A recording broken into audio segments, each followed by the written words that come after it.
Mheshimiwa. Now, let me just start by the rider that you started with, which is the importance of agriculture in the country. And to say that over the years, the problem that you have alluded to, the issue of food importation, the issue of youth has been around with us. The framework on which the current agriculture ministry is being run, or is agricultural sector transformation and growth strategy. Mr. Chairman, I want to raise this issue broadly to say the following. First, there has been a misguided notion, I think, over the years that we have all made. And that is to say that the focus, the initial focus of everything in agriculture is production. Mr. Chairman, what we must refocus on in the ASDGS is coming on for review, because it was structured in 2019 and is coming up for review after 5 years. Mr. Chairman, the only way that agriculture is going to be the kind of industry, the kind of structure, the kind of mainstay for our people that we are ever going to construct is if the farmer becomes a central consideration of everything that we do. Mr. Chairman, until and unless the farmer looks at his profit and loss statement and sees that he is making more money than he is spending, we are going to continue having issues of food security. We are going to continue having issues of underproduction of food items, as well as cash crop items, as well as livestock items. So the focus to me, and what we must begin to philosophize about, has got to be, how do we put more money in the farmer's pocket? If we ask ourselves that statement, and I want Mr. Chairman to say that I recall very distinctly that when I was appointed Cabinet Minister for Information, and I tried to figure out how to deal with the many problems that were there, we arrived at one sentence: let's take a telephone and it works. Everything else we do around us must be focused on that issue. Whether we are going to get international gateways, whether we are going to license other players in the market, it is all should be about the concept of a telephone working. Similarly, if we are going to revive agriculture, the only way we are ever going to do it is when the farmer is profitable. When the farmer is profitable, we'll have enough food. When the farmer is profitable, we'll have enough for exports and so on.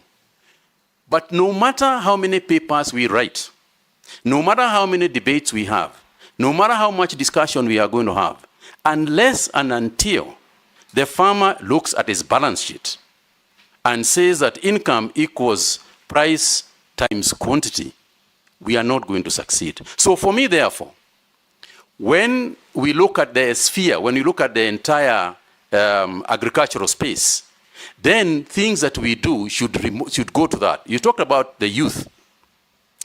Youth today, Gen Zs, Millenials, and others, are about one thing if they are going to go to business. It's about profit. It's about making money. No youth is going to go to agriculture because we are urging them to go there. They are only going to go to agriculture if they are going to make money. And the only way they are going to make money is by taking the necessary steps that we have to make in order for agriculture to be responsive to profit making. Now, Mr. Chairman, this is very broad, and therefore you allow me space just to expand a little bit. There are many activities within the agricultural sector that we have to carry forward, that we have to do. For example, just to take youth as an example.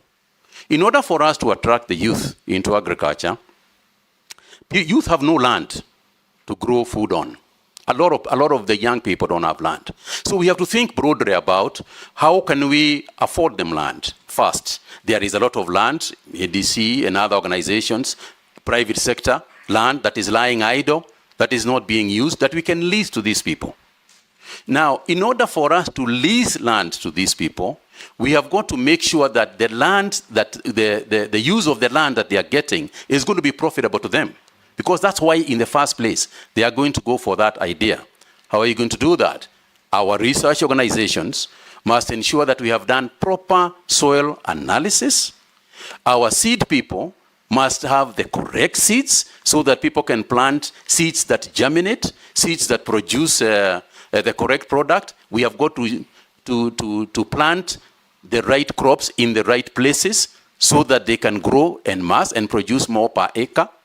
So we have got to use the technology because youth are interested in technology. And also we have to define, when we say that the youth should be involved in agriculture, which part of agriculture are we talking about? Because it is not just about growing to grow crops. For example, tourism in agriculture is being involved in agriculture. You know, you travel all over the world and you see yourself being taken to places where they grow all sorts of things in other nations. We want people to come to Kenya also to see our agriculture. That's an area that can be attractive to the youth. There is fintech and agri-finance. These are the areas that the youth are going to be interested in. So in a nutshell, Mr. Chairman, the business of agriculture has got to be looked at from a profit and loss in order for us to make it worthwhile and in order for us to revive it. Agriculture for the youth must be made cool. It is too ordinary. It's too boring. Youth are not going to go there the way it is structured today. It's got to be something more exciting that involves technology, that involves new ways of doing things, that involves areas in agriculture that we have not quite spent our time on. Things like hydroponics, aquaponics. These are areas that they are going to look at. The use of technology means that they are going to introduce new things in agriculture that do not currently exist.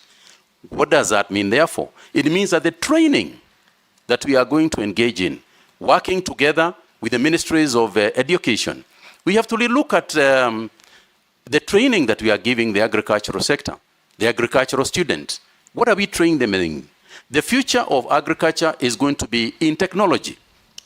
AI, for example, artificial intelligence, is going to play a very crucial role in the future of agriculture. And if that is the case, are we educating our people, our future farmers, enough to deal with that issue? They are doing it elsewhere. If you go across the world, they will be doing that. So the question is whether we are preparing ours to compete with the best in the world. Thank you. Majority Leader, I will encourage you, nominee, to exercise some brevity in answering questions. You have 2 hours engagement with us. I'm trying, Mr. Chairman. It's just the breadth